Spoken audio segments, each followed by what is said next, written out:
The boys are back. OG Dreamwave founding fathers Tim and Tyler are back as The Midnight with their latest EP release, exclusively partnering up with Amazon Music to deliver.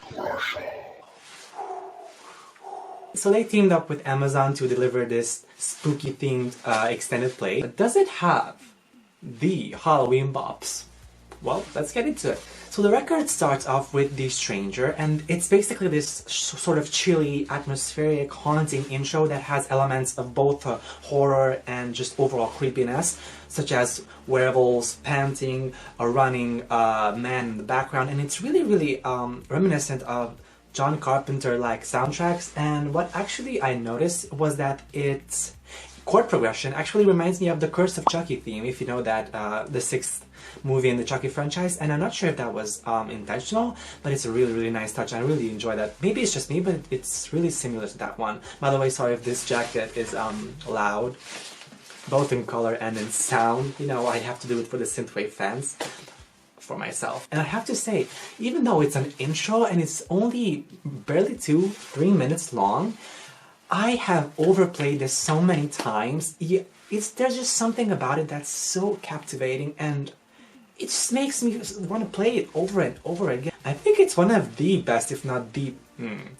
It's top 5 horror intros of all time, and I actually imagine the Stranger Things Chilling Adventures of Sabrina-esque opening credits, you know, Netflix opening credits for it. So the second song, again, it has horror staples such as tombstones, shadows, ghost ships, and it's basically using these metaphors to describe a failed or failing relationship, and it's painting this grotesque, chilling picture of a romance that is no more. There's this particular lyric, "You're just the last song that I wrote, and I'm just a ghost in your stereo." I'm gonna use that in so many Instagram captions. Tyler's vocal delivery on this one is kind of carried by this mostly looped synth line, which is absolutely just wonderful.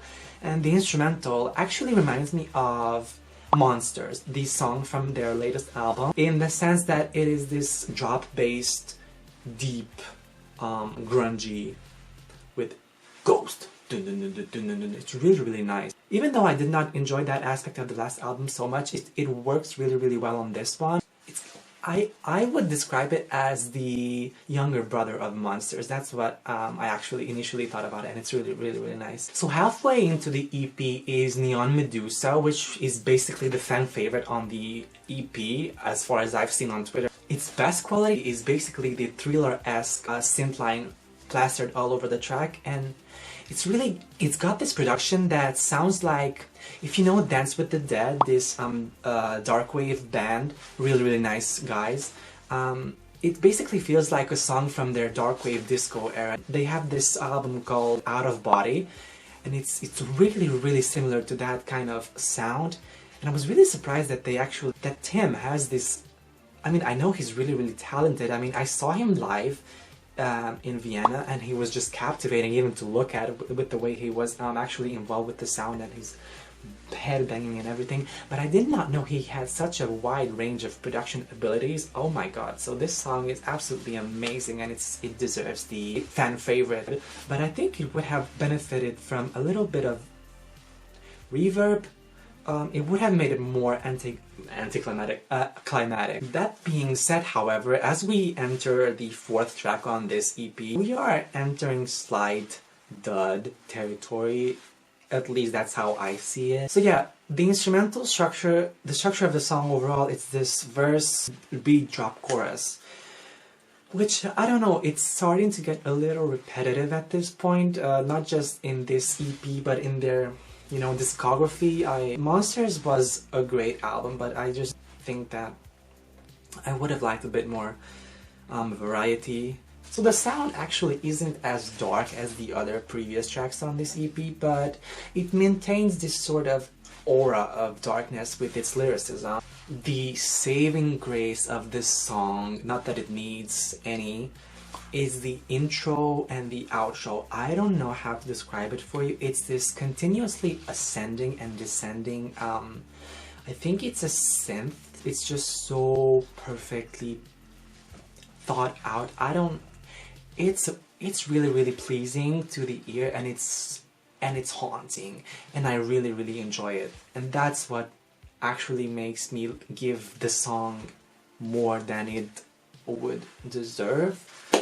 And now we are talking about the next song, Good and Red, which is, oh my gosh, this is my favorite, the Midnight song in perhaps 2 years? I don't think I like anything on Monsters better than this one, so let me gather my thoughts about this, because I have a lot and it's just so overwhelmingly positive. So I want to start off by saying this is what a Midnight song should sound like. It's triple threat. It's infectious production, smart songwriting, the hooks, they're almost pop song-ish. On this track, everything just works basically. Yeah, maybe the chorus is edging a bit on pop music territory. It does it so well that you don't even mind it. This is the first song on this EP that made me want to not continue with the rest of the songs, but actually repeat this and listen to this over and over again. The songwriting is basically pushing the boundaries of camp and clichéness, but it does it just the right amount. And I'm like, I always thought that this was the Midnight. They had this sort of campy and corny way of writing mixed with this intense, thick production, and I think this was the combination that made me fall in love with them. So in my view, this is their forte. You should do more of that. And the final track is strange, not in a bad way. Let me get into it. So Because of the Night, that's the title of the song, it completely distances itself from the horror theme. And at first I was like, this is kind of weird. This doesn't really belong on this body of work.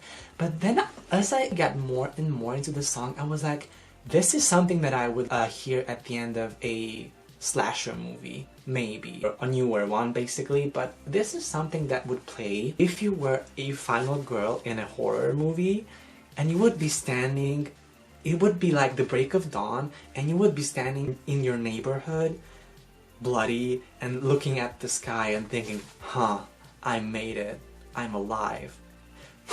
I don't know, that's really weird because I don't think that was the intention at all, but if so, I mean, oh yeah, and before I forget, the pitch shift for the last chorus, nice touch, a really, really nice touch. That's typical 80s pop music. So the fact that they included this in a synthwave track, it just shows that they know what they're doing. So yeah, basically, I love this song, I love it. Even though I had my problem with it initially, now it's just one of my favorites. I'm gonna give it 4 out of 5 stars. Really, really nice body of work, and I absolutely cannot wait to see what they come up with next.